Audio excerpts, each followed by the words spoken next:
beres. Dari 365 hari menjadi 57 hari. Dan ini dilakukan sebelum ada Undang-Undang Cipta Kerja. Jadi ini dikerjakan lebih awal.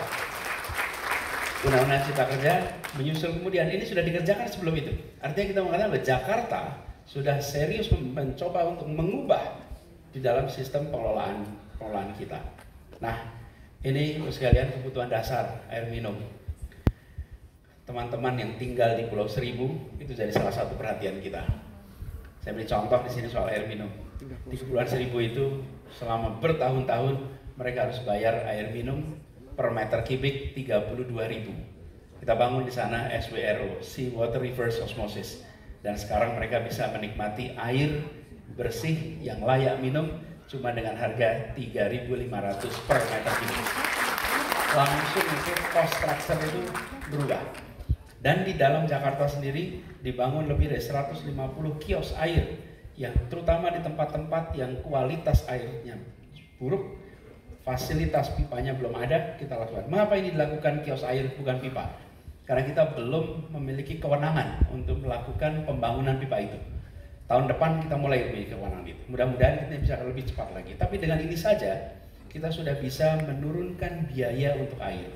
Di Jakarta seringkali ironis, yang tinggal di dalam perumahan apartemen misalnya, mereka membayar air itu antara 100 sampai 150 ribu per bulan, tapi ketika sampai kepada warga di kampung, mereka bisa membayar sampai 800 1 juta per bulan. Betapa uniknya, di mana biaya hidup untuk air yang untuk warga miskin lebih tinggi daripada untuk yang makmur. Nah, ini harus diubah. Dan dengan diubah seperti ini, Ibu sekalian, bagi yang di kota maupun di kepulauan, ada satu efek. Saya ingin ceritakan sedikit tentang Kepulauan Seribu. Jakarta ini salah satu kota yang punya kepulauan. Tidak ada kota lain di dunia yang bagian dari kotanya itu kepulauan. Nggak ada. Kita satu-satunya. 111 pulau, 11 ada penduduknya. Apa yang dilakukan di sana? Satu, disiapkan jak grosir. Sekarang warung-warung di Kepulauan Seribu, mereka tidak perlu belanja ke daratan, mereka cukup belanja di jak grosir dan harganya sama dengan harga di pasar Kramat Jati. Sehingga mereka bisa mendapatkan kebutuhan dasar dengan harga yang murah. Biayanya diabsorb oleh negara. Yang kedua, transportasi. Disiapkan kapal-kapal baru untuk mereka bisa melakukan mobilitas, termasuk ke kepulauan yang jauh. Listriknya disiapkan dengan pembangkit listrik tenaga surya. Limbahnya diolah. Sekarang semuanya punya pengolahan limbah yang baik, sehingga tidak lagi limbah itu tercecer begitu saja. Airnya mereka dapat air yang bersih. Kita ingin mengirimkan pesan pada semua saudara kita yang seluruh Indonesia yang tinggal di kepulauan. Kalau saja Pulau Seribu itu tidak diurus dengan serius, bagaimana kita bisa mengirimkan pesan kepada seluruh pulau-pulau di Indonesia bahwa mereka akan bisa diurus dengan serius?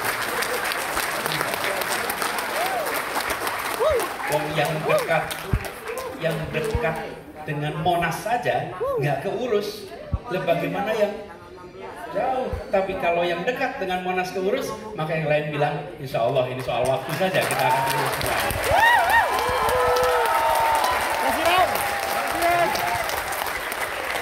Kenapa soal pulau-pulau ini? Supaya sekarang mereka yang tinggal di pulau ini punya harapan yang begitu tinggi. Saya ada cerita sedikit soal ini. Ada pulau paling jauh dari daratan Jakarta. Semuanya Jakarta, jadi nggak bisa dibilang paling jauh dari Jakarta. Ini semuanya Jakarta. Namanya Pulau Sebira. Pulau Sebira. Itu dulu kalau ke sana 8 jam naik kapal. Kalau 8 jam naik kapal, katanya siapapun yang ke sini kira-kira 2 malam 3 hari. Datang ke sini 1 hari di Jakarta, hari ketiganya baru balik lagi. Nah, kita siapkan kapal sehingga bisa ke sana dalam waktu 2,5 jam, sehingga mereka bolak-balik itu masih cukup untuk bisa ke Pulau Sebira. Dan saya pernah datang ke Pulau Sebira ini bulan April tahun 2019. Ketika saya dengan istri saya Ferry berdua kita datang, pada waktu itu kita menjadi gubernur pertama yang pernah menapakkan kaki di Pulau Sebira. Yang mengharukan begini sekalian, kami tidak pernah merasakan datang di sebuah tempat di mana seluruh penduduknya menunggu di dermaga. Seluruh penduduknya menunggu dermaga. 700-an orang itu semuanya menunggu dermaga. Kenapa? Karena pertama kalinya ada gubernur mampir di pulau mereka dalam sejarah pulau itu.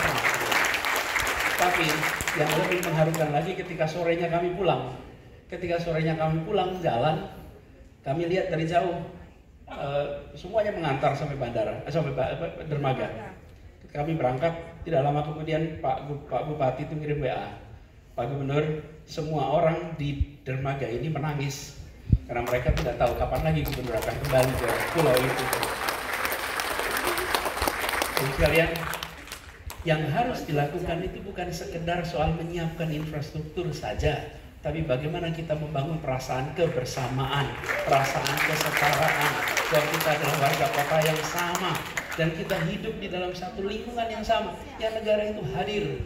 Sekarang Bapak sekalian, kami datang ke sana lagi beberapa bulan lalu, tahun lalu, bulan puasa, menginap di sana. Sekarang mereka mintanya bukan lagi transportasi, Pak, tolong ATM di sini, Pak. Transaksinya udah beda sekarang. Mintanya ATM, mintanya tempat cooling box untuk ikan-ikan mereka itu, cooling storage.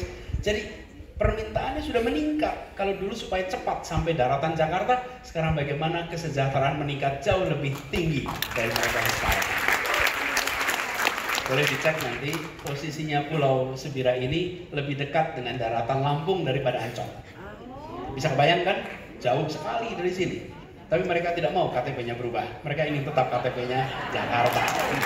Dan kita di Jakarta juga melihat mereka sebagai saudara sekota. Jangan pandang mereka sebagai orang yang jauh, bukan, mereka saudara sekota. Bapak sekalian, ini yang kita perlu sama-sama bangun.